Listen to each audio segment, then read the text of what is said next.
I get asked a lot, hey Brathe, how do you deal with life on a day-to-day basis? Well, I allow 15% of my day to really suck.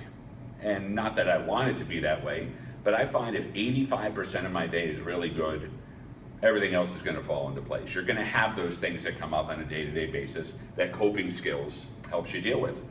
So I came up with a acronym today, appropriately with the word coping built into it.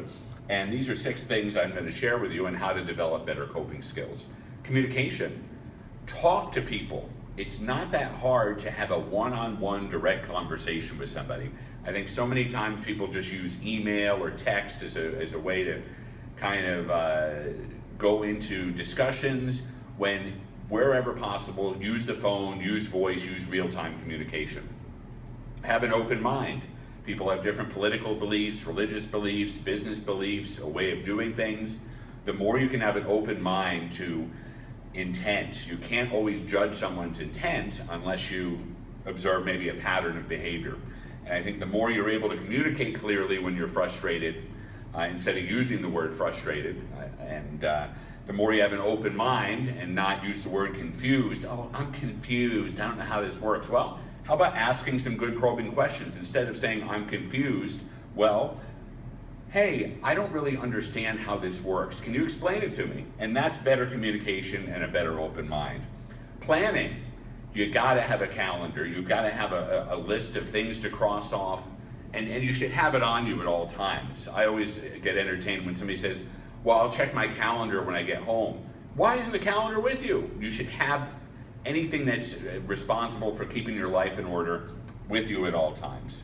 Intelligence. Get high on information. Every weekend I always tell my students I get high on information, and they get a little chuckle out of that.